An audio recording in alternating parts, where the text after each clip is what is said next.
Hello world, this is El.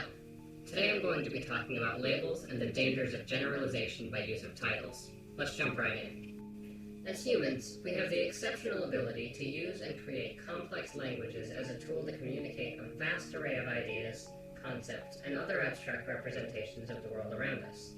Not only can we form these congeries of sounds into ideas, but can readily understand them from others and allow others to understand us. But to what extent? I would like to take the time to point out that first and foremost, language is applicable to reality within pragmatic reason. That is to say, for the most part, our ability to communicate is as effective as is necessary for survival, and for cooperation and coexistence with other humans. With that being said, I want to emphasize the description I used earlier, that language is representative of reality, nothing more and nothing less. Well, why is that important?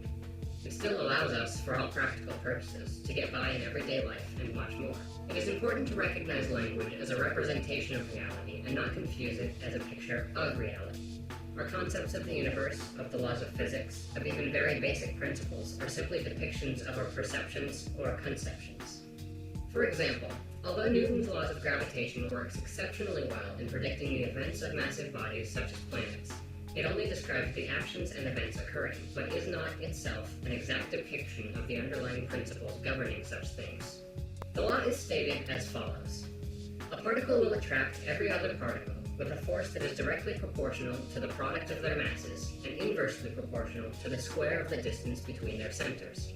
Now, this law accurately predicts the behavior of every massive object in the universe within a normal context. However, it does not express the underlying laws that govern such behavior. Although it does allow us to get by, to predict the behavior of the universe, it is only a representation of one level of reality. I do believe I've stated this clearly enough by now. The reason I've expressed this so tediously is to emphasize the difference between an accurate enough representation of reality and reality as it truly is. When it comes to functional science, to reaching a pragmatic conclusion, there is very little need to progress any further than this point. However, when it comes to everyday life, particularly social environments and interactions, such depictions can be misleading and mentally blinding. Place that on the back burner for now. Let's move on, for the moment, to the main topic of labels and generalization, and we shall return to this after it's had time to simmer. Perhaps the most severe example of dangerous labeling is the stereotype. There are dozens of stereotypes for every quote-unquote group of people. This ranges from inhabitants of a country, members of a religion or other social group, to race and gender. There are stereotypes for nearly every grouping of peoples. To cite a few examples, Americans are stereotyped to be overweight, ignorant media sheep. Women are stereotyped as poor drivers and overly emotional. Asian people are also stereotyped as poor drivers and excellent at mathematics and martial arts, etc. This list continues ad infinitum.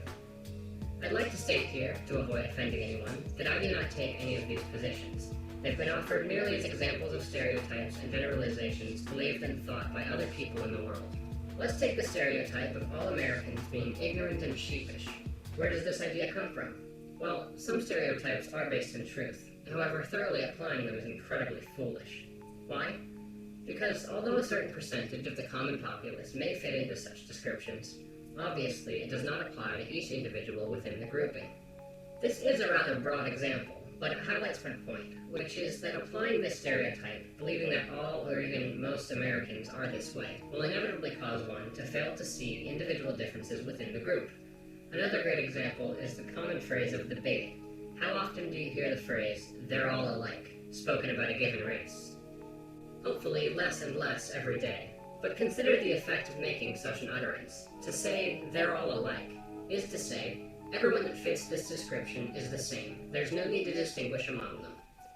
This precisely strips each of them of their individuality in the eyes of the bigot. It makes them apply the same label to the whole of the group, and become blinded to any differences that may and do exist within it. And here we come back to the previous topic, now at a boil and ready to be finished off. So let's strain the water weight out and analyze the implications of this on an interpersonal and social level. Whether your use of generalities is as broad as being applied to the citizens of a given country, members of a race or gender, followers of a religion, etc., or as narrow as the rapid judgment of a single person, your first impression of him or the few people he or she is spending time with, these decisive labels will often cause a sort of psychological blindness to the reality of the matter. The simple use of a description, a label, a title, can cause you to fail to see any deeper and further than that description provides. There are two ways to clarify your vision in this regard. The first is by making a continual effort to keep a focus on the actual facts about the person or group and allow your labels or descriptions to adapt as the information changes. You must be willing to change and alter your perspectives as new information arises. An open mind is a necessity. The second is to do your best to never assign a label at all. Instead of trying to define the group or person under a certain heading, focus on the actual facts and leave it there.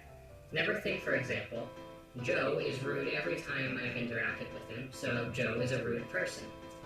Instead, or if you catch yourself assigning a label of any kind, think no further than that initial fact, that Joe has been rude on every encounter.